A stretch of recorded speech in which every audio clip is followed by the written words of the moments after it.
Dokter, bisa kita mulai, dokter ya? Belum terdengar, Ustadz. Halo, cek.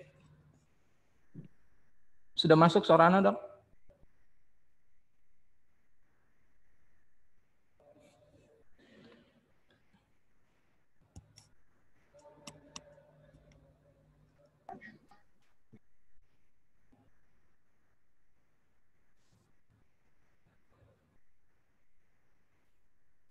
Ustadz? Ya, Ya, gimana, dok? Anda dengar. Iya, Oke, Anda dengar. tap. Tap, sudah masuk, Sudah dok ya? dengar. Baik, Sudah bisa. baik, baik. Mohon peserta yang lain di mute dulu ya. Kita akan mulai acara kita. Bismillahirrahmanirrahim. Assalamualaikum warahmatullahi wabarakatuh. Waalaikumsalam warahmatullahi wabarakatuh. Alhamdulillah, salatu wassalamu ala rasulillah wa ala alihi wa sahabatihi wa mawala. La hawla wa la quwata illa billah, amma ba'd. Hadirin jamaah yang dirahmati Allah, alhamdulillah pada siang hari ini Allah pertemukan kita kembali, Allah himpun kita di majelis yang mulia, kajian zuhur virtual Masjid At-Taqwa PT PLN Persero Kantor Pusat. Alhamdulillah pada siang hari ini pemateri kita sudah hadir di tengah-tengah kita, Dr. Agus Rahmadi M. Biomed, yang akan menyampaikan materi pada siang hari ini seputar kolesterol. Baik Bapak Ibu hadirin yang dirahmati Allah, mengawali majelis kita ini untuk menambah keberkahannya, mari sama-sama kita awali dengan membaca basmalah. Bismillahirrahmanirrahim. Bismillahirrahmanirrahim. Baik, pada Dr. Agus, waktu dan tempat kami persilakan. Tafadhol mashkur. Iya, jazakallah khair. Wa iyyakum. Iya, oke. Anda bisa share screen sendiri atau dari sana? Antum? Baik, sebentar. Mas Anda Sidik, coba gimana Mas deh. Sidik? Bisa, coba. Oh, Bisa. bisa. Langsung Sudah bisa. bisa. Ya. Ya, Oke. sudah bisa Baik. harusnya. Udah bisa belum, Ustaz? Ya, coba Taib. Anda buka dulu.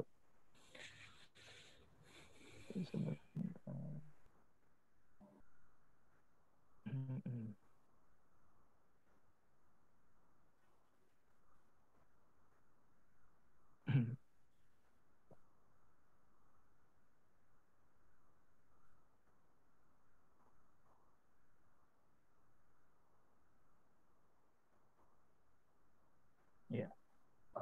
Sudah terlihat PowerPoint Anda? Sudah terlihat, Dok. Sudah, Oke, alhamdulillah. baik. Baik, Anda mulai ya. Bismillahirrahmanirrahim. Assalamualaikum warahmatullahi wabarakatuh. Waalaikumsalam warahmatullahi Wabarakatuh. Alhamdulillah. Alhamdulillahi rabbil alamin. Alladzi khalaqal mauta wal hayata liyabluwakum ayyukum ahsanu amala. Asyhadu an la ilaha illallah wa asyhadu anna Muhammadan abduhu wa rasuluh la nabiyya ba'da. Allahumma shalli ala Muhammad wa ala ali Muhammad. Amma ba'd. Senang bisa bertemu kembali ini dengan jamaah PLN Pusat. Mudah-mudahan Allah memberikan nikmat iman, nikmat Islam, dan nikmat sehat kepada kita semuanya. Mudah-mudahan kita termasuk hamba-hambanya Allah yang pandai mensyukuri nikmat, dan insya Allah akan menambahkan nikmatnya pada kita semuanya. Salawat serta salam kita sampaikan kepada contoh terbaik kita, Nabi besar Muhammad SAW, dan juga para keluarga, para sahabat, para tabi'in, dan juga pengikutnya yang setia.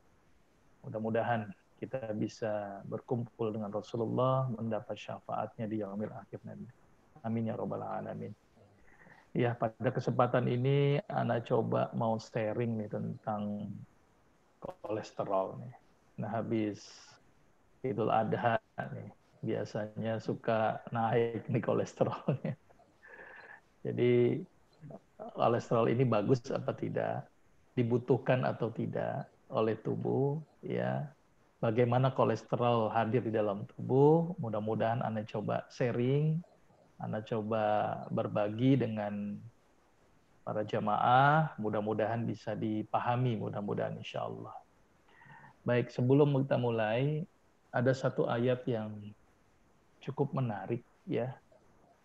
Jadi Allah berfirman di dalam Al-Quran, wa kulu washrobu wa la tusrifu. Jadi Allah memerintahkan kita untuk makan, Allah memerintahkan kita untuk minum, tetapi Allah mengingatkan, jangan berlebihan. Nah ini penting sekali.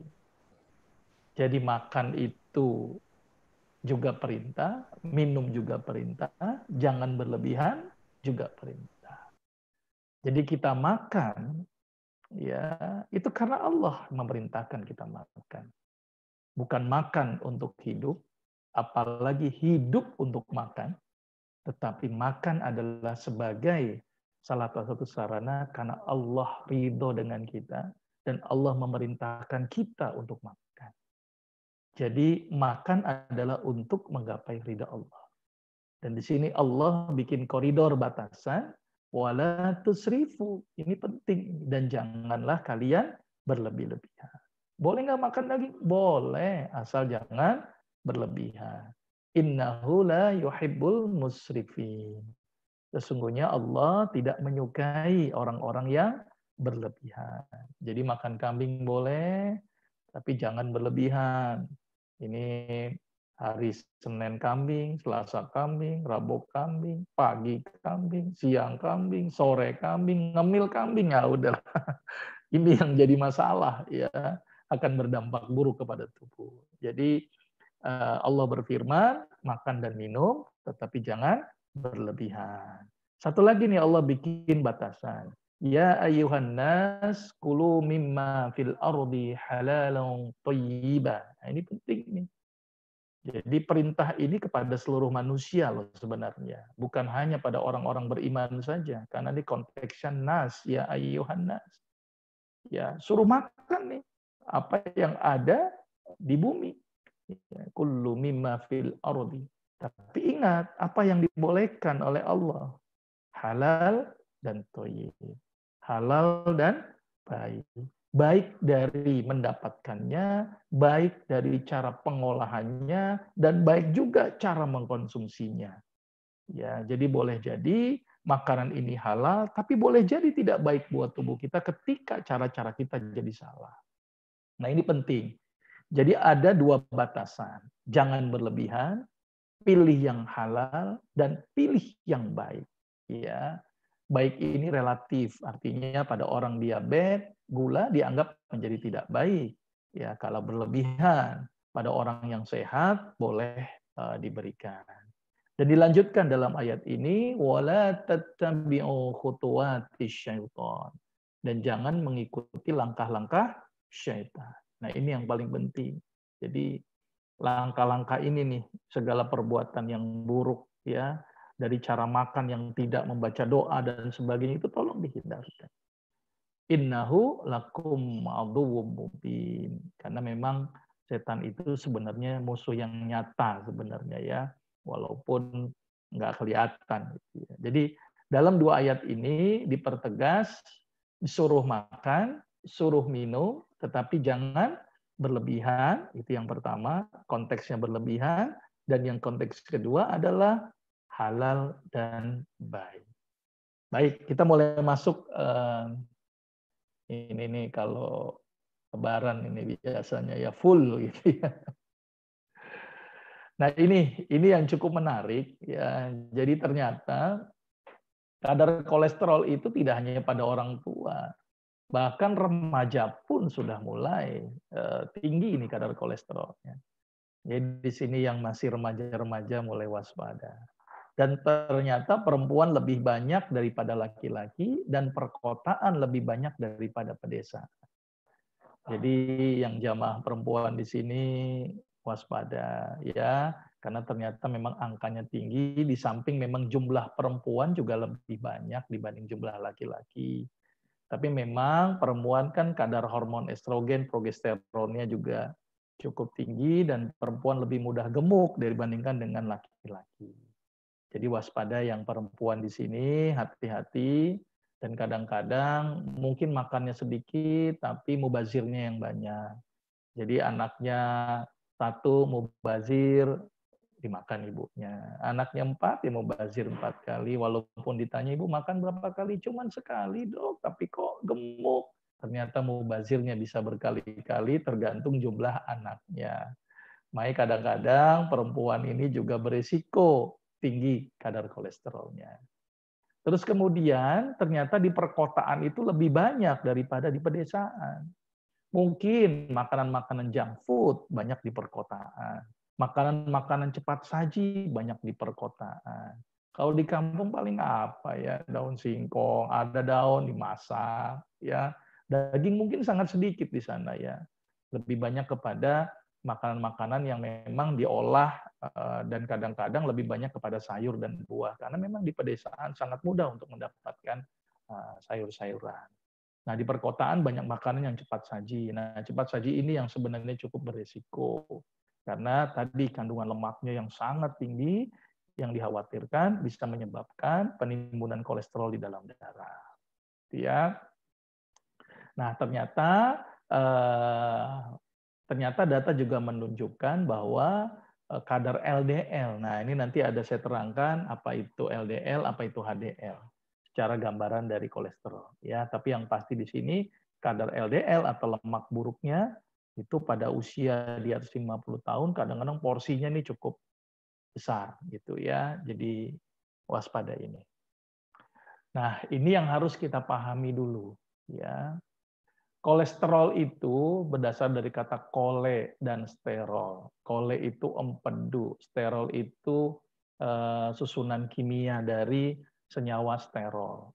Sebenarnya kolesterol itu hampir mayoritas diproduksi oleh hati. Tetapi bisa juga didapatkan dari makanan. Ya, bisa dari daging, bisa dari susu gitu ya. Tapi perlu diingat, kolesterol itu juga ternyata diproduksi oleh tubuh. Bahkan mayoritas kolesterol yang ada di dalam tubuh kita ini itu hampir diproduksi oleh hati. Mayoritasnya seperti itu. Nah, terus kolesterol dipakai untuk apa? Nah, di dalam tubuh kita ada komponen terkecil yang namanya sel. Setiap komponen dalam tubuh kita tersusun atas sel. Jantung tersusun atas sel. Paru-paru tersusun atas sel. Otak tersusun atas sel. Cuman selnya berbeda-beda. Ya, tulang atas sel tulang. Otot tersusun atas sel otot. Kulit tersusun atas sel kulit. Nah, sel ini tumbuh ya, menggantikan yang rusak, menggantikan sel-sel yang sudah mati dengan sel-sel yang baru. Nah, dalam proses pembentukannya satu menjadi dua, dua jadi empat, dia butuh bahan baku yang namanya kolesterol. Nah, jadi kolesterol dibutuhkan tubuh nggak? Butuh. Maka itu kenapa tubuh menghasilkan kolesterol di hati? Karena tubuh itu membutuhkan kolesterol. Sel itu butuh kolesterol. Kalau nggak ada kolesterol, tidak terbentuk dinding selnya. Karena dinding sel dari sel itu tersusun atas, salah satunya adalah lipid atau lemak atau kolesterol. Ditambah lagi kolesterol dipakai untuk memproduksi beberapa hormon. Salah satunya hormon testosteron, hormon androgen, hormon estrogen, hormon progesteron, gitu ya. Jadi bagi orang yang kurus, ya lemaknya nggak ada, boleh jadi hormonnya bermasalah ini. Jadi bagi yang kurus-kurus jamaah gitu ya, ini perlu disumbang ini lemaknya gitu ya, karena memang dibutuhkan kolesterol ya. Untuk apa? Produksi hormon. Jadi umumnya biasanya ini ya, orang yang gemuk itu libidonya lebih kuat daripada orang yang kurus. Jadi yang kurus ini biasanya malas-malasan. Jadi mulai sekarang yang kurus-kurus digemukin ini, biar produksi hormonnya cukup. Ya, kalau hormonnya nggak cukup, misalnya testosteron nggak cukup, androgen nggak cukup, libidonya kurang. Ya, jadi butuh nih kolesterol untuk pembentukan hormon. Jadi kalau nggak ada kolesterol, hormon ini tidak bisa terbentuk. Ya, cuman kalau kadarnya terlalu tinggi, ini yang bermasalah. Karena kolesterol itu ibarat lemak yang nempel di dalam dinding pembuluh darah. Karena dia kan disirkulasikan di dalam pembuluh darah. Jadi ibarat paralon, itu ada putih-putih di pinggir-pinggir paralon. Nah itulah lemak yang khawatir nempel di pembuluh darah. dampak dari nempelnya inilah timbul beberapa efek negatif kepada tubuh. Jadi kolesterol dibutuhkan, tapi hati-hati ketika berlebihan. Itu yang paling penting ya.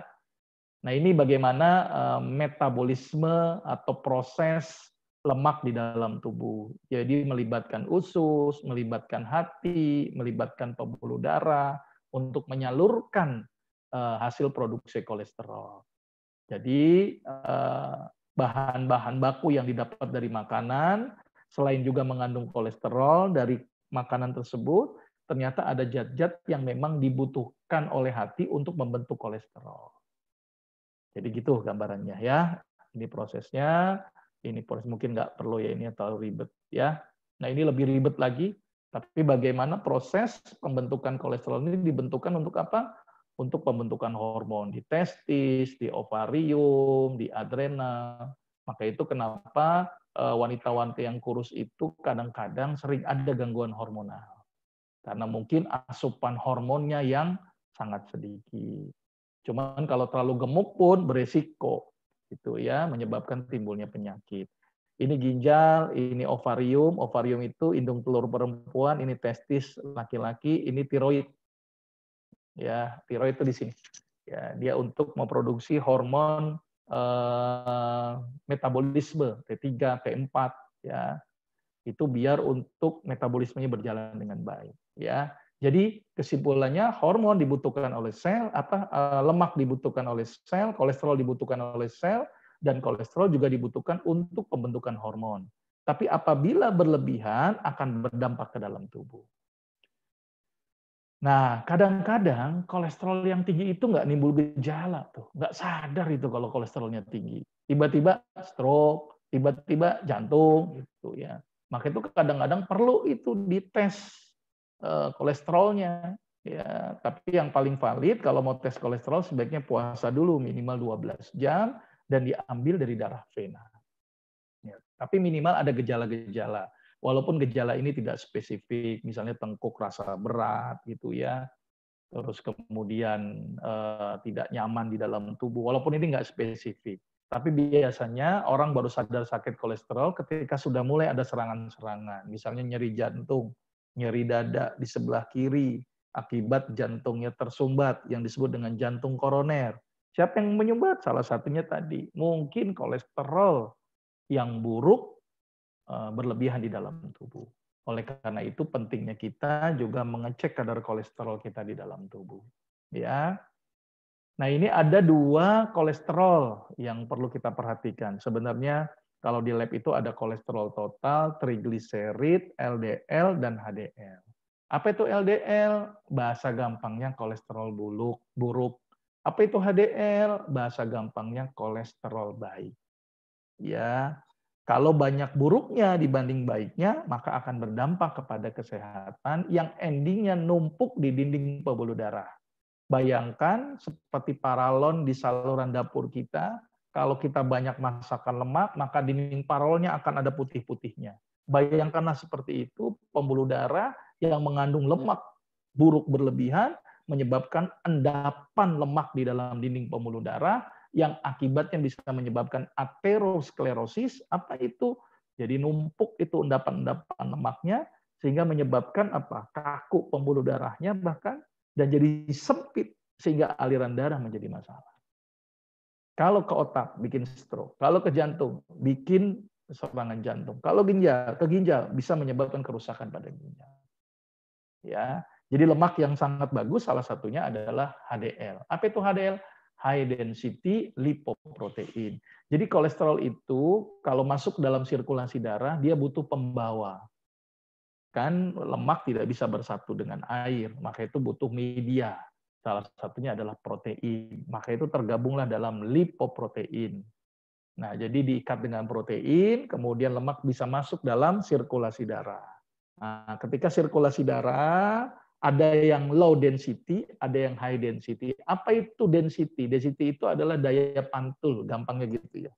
Jadi kalau high density itu berarti high density. Jadi mantulnya tinggi. Low density, mantulnya rendah. Kalau tinggi, itu nggak gampang ngendap. Tapi kalau rendah, tek, tek, tek, gampang ngendap. Maka itu disebut dengan LDL. Itu adalah lemak jahat karena dia gampang sekali mengendap. Jadi kolesterol masuk ke dalam sirkulasi darah dibawa oleh protein. Nah, ini contoh gambaran plak ya, karena numpuk nih lemaknya di sini. Sehingga jadi nyempit. Kalau ini masuk ke pembuluh darah, timbullah penyakit yang namanya jantung koroner. Ya. Nah, ini nilai kolesterol ya, baik itu LDL, HDL, trigliserid, ini nilainya. Ini sudah masuk range borderline, ini sudah masuk tinggi. Nah, trigliserid ini biasanya juga bisa dihasilkan dari kita makan tinggi gula. Ya, jadi lemak itu tidak harus ansih karena makan lemak, tapi kadang-kadang karena makanan yang tinggi gula itu bisa menyebabkan juga timbunan lemak. Ya, jadi harus diwaspadai. Ya, jadi antara lemak dan tinggi gula. Ya. Nah, ini yang dikhawatirkan tadi yang disebut dengan aterosklerosis. Jadi nyumbat aliran darahnya. Nah, ini kolesterol tinggi itu dapat dipicu oleh gaya hidup yang tidak sehat. Atau memang ada faktor keturunan, tapi jangan disalahin keturunannya lah. Biasanya keturunannya itu gara-gara keturunan ngikut makannya. Misalnya bapaknya senang rendang, ibunya rendang, di rumahnya rendang, anaknya jadi ikut-ikutan rendang. Ya, jadi keturunan makannya ini. Walaupun memang ada faktor genetik. Maka itu kolesterol itu bisa ditangani dengan gaya hidup. Ya, dirubah dari yang tidak sehat menjadi lebih sehat. Ya. Satu lagi, makanan yang tinggi kolesterol dan lemak jenuh. Nah, ini penting. Jadi lemak itu ada yang jenuh dan tidak jenuh. Ya, yang bahaya itu adalah lemak jenuh. Salah satunya yang paling sederhana dan paling banyak di lapangan tuh gorengan itu. Minyaknya bagus tuh, tidak jenuh, tapi ketika dipanaskan ya itu akan berubah menjadi jenuh. Nah, ini yang akan berdampak kepada timbunan kolesterol di dalam tubuh. Ya, ditambah lagi udah makan gorengan, makan kulit ayam, makan daging yang berlemak, enggak olahraga plus ngerokok, lengkap gitu. Itu tinggal tunggu aja itu ya. Mungkin sekarang nggak berasa, tapi beberapa waktu akan datang akan berdampak kepada tubuh. Ya, jadi pola hidup sama pola makan itu penting. Dan yang ketiga, ada juga beberapa penyakit yang ternyata juga bisa menyebabkan kolesterol. Contohnya apa? Diabetes, hipotiroid, penyakit hati, ya, atau obat-obatan. Salah satunya obat steroid yang paling banyak. Obat steroid itu obat radang, obat bengkak, obat nyeri, obat antiinflamasi. Biasanya sering diberikan pada radang tenggorok, radang sendi. Nah, itu ternyata juga bisa meningkatkan kadar kolesterol di dalam darah.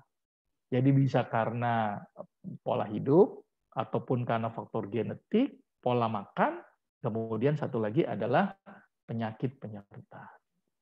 Ya, ini yang harus diingatkan, mana yang boleh, mana yang tidak boleh.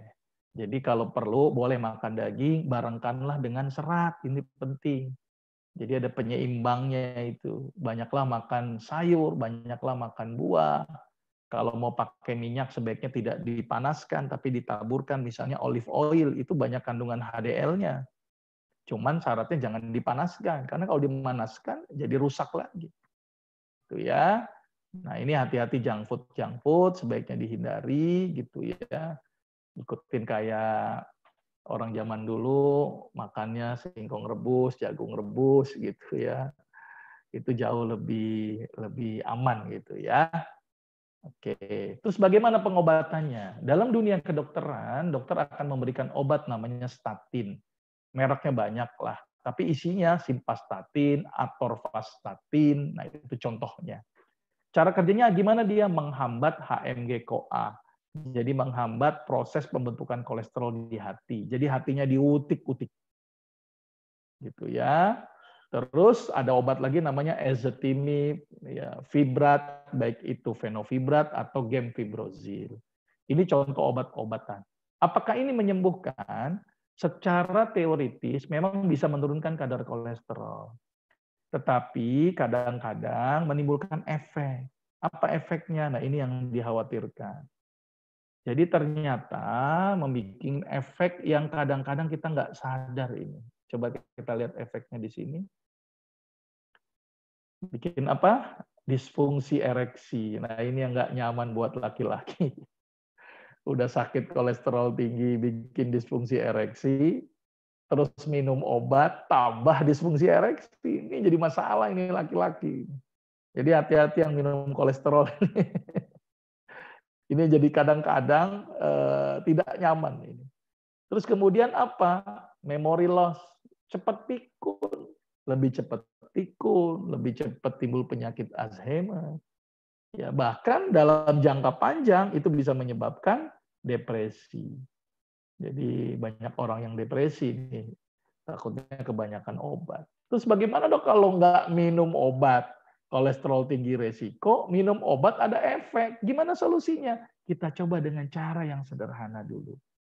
Kebenaran saya punya pasien, ya dengan izin Allah sekali lagi, saya coba orang yang sakit kolesterol, saya suruh puasa Daud. Sekarang puasa, besok enggak, besok puasa, besok enggak, sambil dibatasi makannya mengandung lemak. Minyak, santan, ayam, daging, jeroan, telur. Terus makannya apa dok? Ikan pepes. Itu jauh lebih aman.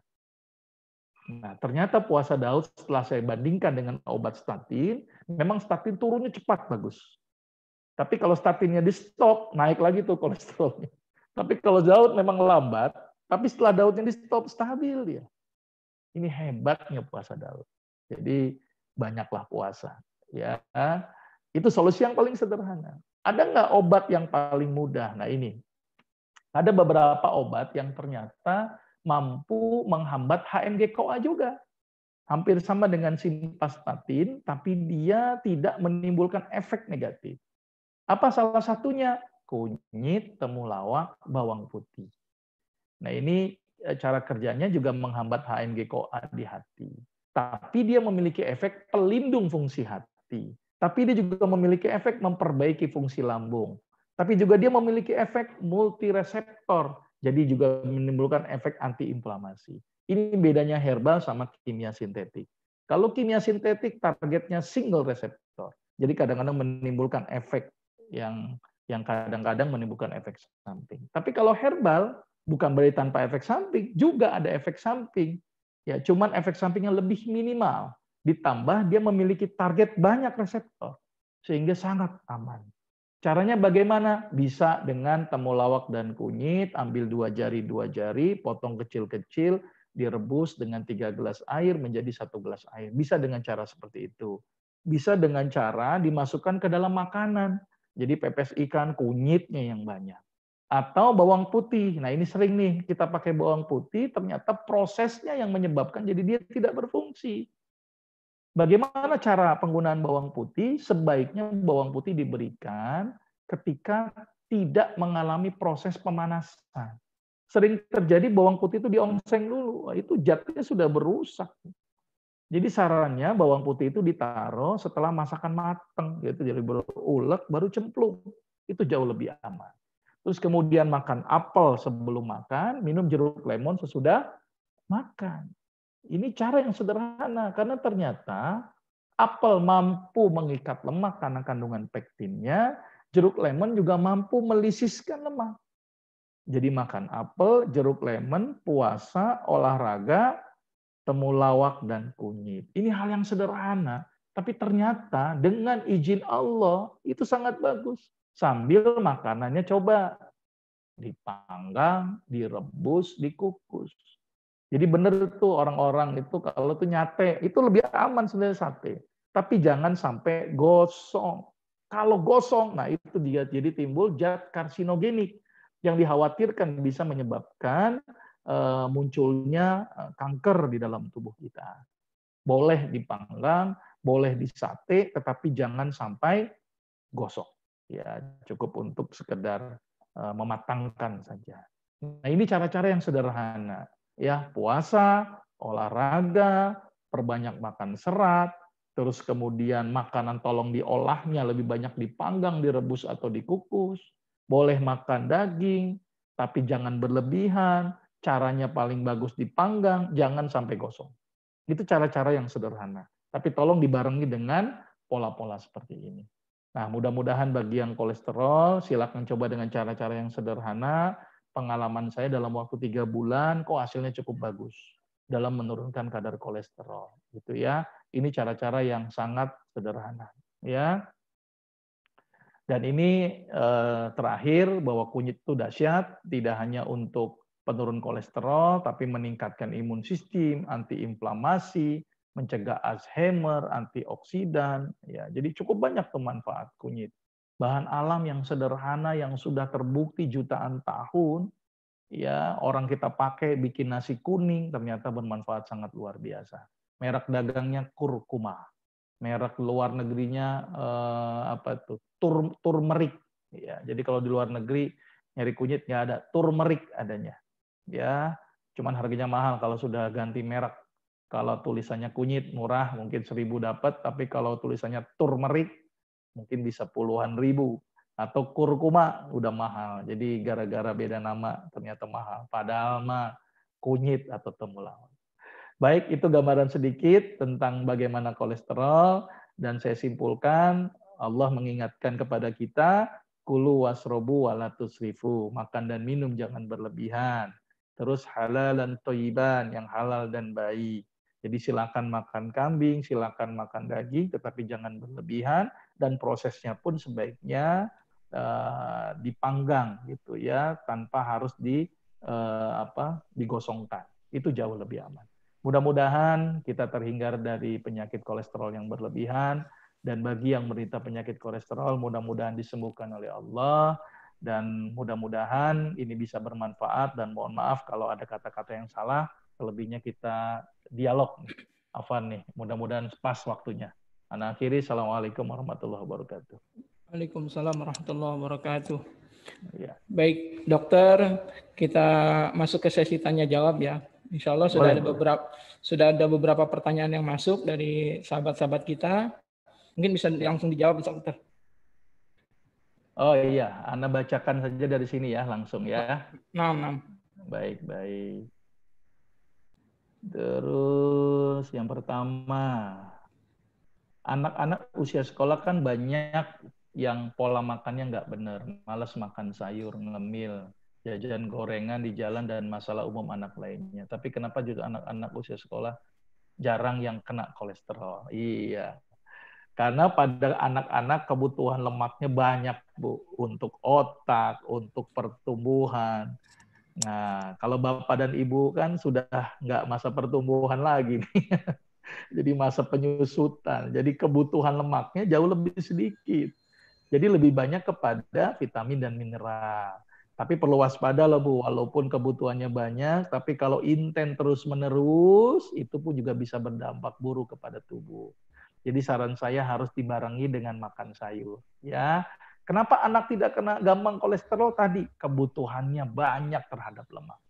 Karena dia masa pertumbuhan. Untuk bapak-bapak ibu yang sudah di atas 40 tahun, saya ingatkan ini bukan masa pertumbuhan lagi. Jadi kebutuhan lemak itu ingat piramida makanan, kebutuhannya tidak terlalu banyak, banyaklah kepada vitamin dan mineral. Itu jauh lebih aman. Jadi mulai sekarang banyaklah kepada sayur buah, karbo disedikitkan, lemak disedikitkan, supaya kita aman. Gitu ya Bu ya, mudah-mudahan bisa menjawab. Terus titik bekam untuk kolesterol. Ya, titik sunnah saja sudah cukup. Nah ini cukup menarik nih, mungkin diingatkan saya bagaimana nanti, kalau nggak salah bekam sudah saya sampaikan ya di PLN ya, bagaimana mekanismenya. Ternyata bekam itu mampu menurunkan kadar lemak di dalam darah. Maka itu saran saya rutinkanlah berbekam minimal 1 bulan sekali. Titik sunnah saja, titik sunnah di sini, di sini, di sini. Umumnya di belakang itu sudah cukup. Ya, saya lanjutkan lagi. Dari Bu Launa. Iya, kolesterol juga mengganggu kerja tiroid. Ya. Tadi Bu, bukan mengganggu kerja tiroid, salah satu bahan baku untuk memproduksi hormon tiroid itu butuh kolesterol. Butuh kolesterol. Jadi kalau nggak ada kolesterol, kita tidak bisa menghasilkan hormon tiroid, T3, T4 tidak bisa dihasilkan. Kalau nggak ada kolesterol, bukan mempengaruhi kolesterol mempengaruhi tiroid, tapi bisa jadi aliran darah menuju tiroid terganggu akibat kolesterol yang berlebih, bisa jadi. Tetapi perlu saya ingatkan, apa sih fungsi kolesterol? Kolesterol tadi berfungsi untuk membentuk sel-sel di dalam tubuh, termasuk sel tiroid juga butuh, dan juga dibutuhkan untuk pembentukan hormon.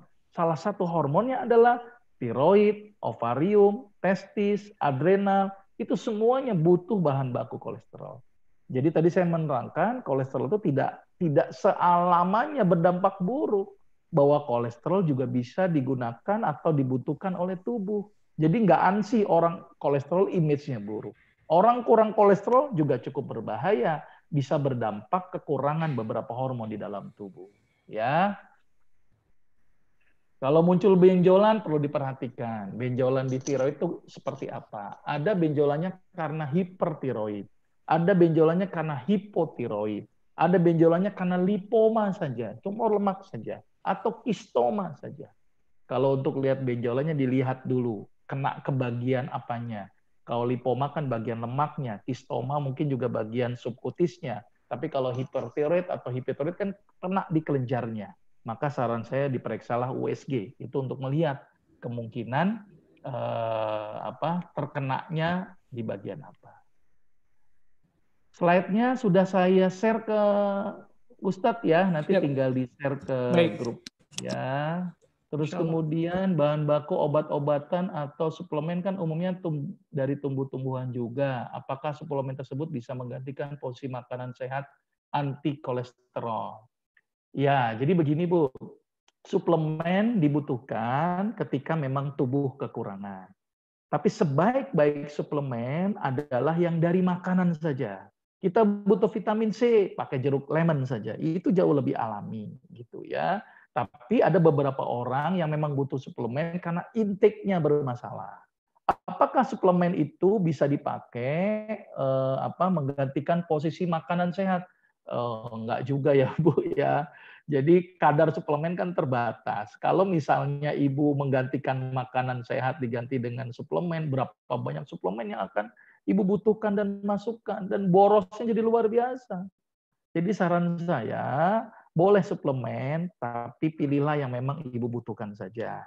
Tapi sekali lagi, suplemen terbaik adalah yang dari makanan langsung. Ibu butuh suplemen apa? Saya butuh serat, udah makan kangkung aja yang banyak. Ibu butuh apa lagi? Saya butuh vitamin E, makan kacang hijau banyak. Itu juga sudah cukup sebenarnya. Jadi suplemen dibutuhkan apabila intake kita bermasalah. Jelas ya. Dan suplemen tidak bisa menggantikan nutrisi kita secara keseluruhan. Kalau menggantikan nutrisi keseluruhan, Ibu akan berapa banyak suplemen yang akan Ibu butuhkan. Jadi yang paling sederhana makan. Maka itu Allah memerintahkan kulu washrobu, makan dan minum. Itu juga memang perintah Allah. Dan saya ingatkan sekali lagi, makan bukan untuk hidup. Hidup bukan untuk makan, tetapi makan adalah semata-mata ingin mencari ridha Allah. Gitu ya. Selain bekam, apakah donor darah bisa membantu? Bisa. Bisa, tapi penelitian untuk bekam terhadap kolesterol sudah banyak. Dan itu sudah saya buktikan dengan beberapa pasien saya, bahwa ternyata dengan berbekam itu mampu menurunkan kadar kolesterol. Bahkan ada teman saya, Pak Wahyudi Widada, disertasi S3 beliau tentang bekam terhadap penurunan terhadap kadar VLDL, very low density lipid. Jadi luar biasa itu dia, sampai disertasi S3-nya aja tentang bekam. Gitu ya. Jadi bisa donor bisa, tapi saya belum ada jurnal penelitiannya. Tapi kalau bekam, saya sudah ada jurnal penelitiannya. Saya lanjutin lagi. Minum kunyit tiap hari, apakah tidak berbahaya khusus untuk hati? Malah kunyit itu bagus untuk hati karena mengandung kurkuma. Cuman sekali lagi, jangan berlebihan. Ada aturan dosis, ada waktunya, kapan dibutuhkannya. Segala sesuatu yang berlebihan tetap tidak baik, walaupun sumbernya baik. Contoh yang paling sederhana, nasi baik, tapi kalau kelebihan, ya lama-lama bisa menyebabkan timbulnya diabetes. Ya kan? Terus kemudian makanan yang baik, misalnya cabai. Cabai bagus, kalau kebanyakan gimana? Mencret. Ya, sama dengan kunyit. Kunyit bagus, tapi berlebihan pun harus waspada. Jadi saran saya, kalau mau setiap hari, mendingan dicampurkanlah ke masakan saja. Misalnya pepes ikan, campur kunyit, bikin nasi, tambah nasi kuning, itu insya Allah aman. Selama itu bumbu dapur. Ya, berarti ini yang bertanya ini khawatir juga nih makan kunyit setiap hari, berarti juga khawatir juga makan obat setiap hari. Karena makan obat setiap hari juga beresiko, gitu ya. Kunyit aja masih takut, apalagi obat gitu ya. Mudah-mudahan nggak juga minum obat setiap hari ya. Jadi kalau ditanya mana yang paling aman, obat setiap hari atau kunyit setiap hari? Saya memilih kunyit setiap hari. Karena kunyit relatif lebih aman dan sudah terbukti jutaan tahun nenek kita zaman dulu bikin makanan pakai kunyit aman insya Allah. Yang penting ada kadarnya. Ya, kadarnya ini yang penting. Jangan sehari makan 1 truk misalnya gitu ya. Jadi harus ada aturan dosisnya ya. Terus kemudian malah dia kunyit bagus untuk hati karena dia mengandung kurkuminoid. Nah, kurkuminoid ini berperan penting untuk memperbaiki sel hepatosit di hati, gitu ya. Bahkan menambah nafsu makan. Terus assalamualaikum, apakah makanan minuman yang baik untuk memperbaiki penyempitan pembuluh darah? Apa berhubungan dengan kolesterol? Nah, jadi gini, pembuluh darah itu kan kena aliran darah. Ketika ada aliran darah akan timbul gesekan-gesekan. Nah, gesekan-gesekan ini timbul luka-luka kecil. Ya, maka itu pentingnya antioksidan untuk supaya nggak gampang luka, biar cepat diganti yang luka-luka itu. Nah, sering lemak-lemak yang namanya LDL tadi saya bilang, LDL itu adalah low density lipid. Jadi dia membelnya itu nggak membel gitu loh, kayak kita main bekel itu kan membel ya. Nah ini bukan bekel dari karet gitu, jadi dari golf jadi nggak membel. Jadi akhirnya dia nempel di yang luka-luka. Nah akhirnya yang luka-luka ditutupin dengan trombosit. Trombosit kan nutupnya luka-luka, numpuk. Nah akhirnya terbentuklah yang namanya sempit akibat penumpukan lemak campur dengan trombosit. Jadi ditutup. Ya, jadi lemak bisa menjadi salah satu faktor penyebab penyempitan pada dinding pembuluh darah, di samping juga trombus atau trombosit. Terus bagaimana solusinya? Yang pertama, batasi dulu kebutuhan akan lemak, dan obat yang salah satu yang saya menyarankan puasa lah. Karena ternyata puasa itu kalau kita lapar, energinya udah nggak ada lagi, maka dia akan mengubah lemak sebagai energi. Maka itu ketika kita sering lapar, maka lemak-lemak yang ada dalam tubuh akan digunakan. Masalahnya kita sering nggak laparnya sebentar doang, habis itu bukanya ngamuk. Ya, laparnya jam 2 atau jam 3 sampai jam 6, bukanya habis buka langsung ngamuk, semuanya dimakan. Nah, ini yang bermasalah. Jadi sebenarnya puasa itu yang paling bagus untuk menghancurkan lemak. Kemudian ada nggak beberapa obat, makanya dokter sering memberikan obat untuk orang yang punya gangguan aterosklerosis, umumnya kan sering mengental tuh darahnya karena kandungan lemak yang tinggi. Nah, sering dikasih pengencer darah. Baik itu clopidogrel ataupun aspirin. Ada beberapa obat alami yang memiliki efek mengencerkan darah. Apa? Bawang putih, cacing. Cacing itu ternyata memiliki efek mengencerkan darah. Maka itu banyak pengobatan-pengobatan saat ini karena kebanyakan aspirin ternyata bikin iritasi lambung, banyak dokter meresepkan obat namanya lumbrokinase. Lumbrokinase itu adalah enzim yang dihasilkan oleh cacing yang namanya Ascaris lumbricoides, cacing tanah. Cuman kalau disebut cacing tanah kan ngeri tuh. Maka itu resepnya namanya dissolve. Oh, maaf saya sebut resep. Dissolve. Dissolve ini adalah yang dikeluarkan kalau nggak salah Dexamedica. Dia mengeluarkan obat pengencer darah. Bahan bakunya adalah enzim lumbrokinase atau lendirnya cacing. Jadi cacing itu juga bermanfaat ternyata gitu ya untuk mengencerkan darah. Tetapi kita jangan berperilaku seperti cacing karena cacing ini kan hermaprodit ya. Dia bisa ganti kelamin. Jadi saran saya jangan ganti kelamin karena kalau ganti kelamin sama kayak cacing gitu. Ya. Ini yang sudah menjawab juga kekentalan darah. Jadi kekentalan darah itu bisa diencerkan dengan menggunakan cacing atau yang disebut dengan enzim lumbrokoides dan juga bawang putih. Bawang putih itu juga mampu mengencerkan darah. Ya. Terus mengatasi triglycerid apakah cukup dengan kunyit? Tadi sudah saya sampaikan. Puasa, batasi makan, minyak, santan, ayam, daging, jeroan, telur, ganti ikan. Karbo tolong sedikit, manis-manis tolong stop. Ya, kalau mau pakai manis, pakailah madu, itu jauh lebih aman. Tapi tetap kandungannya juga harus sedikit, jangan mentang-mentang madu aman sehari 1 botol. Itu beresiko juga karena berlebihan tadi. Nasi sedikit, sayur yang banyak, makan apel sebelum makan, minum jeruk lemon sesudah makan. Kemudian berilah kunyit dalam makanannya, bawang putih dan temulawak. Saya sudah sampaikan di slide saya. Nanti dicoba dengan itu. Dan saya sudah mencontohkan pasien saya dengan puasa Daud hasilnya cukup bagus dalam penurunan kolesterol.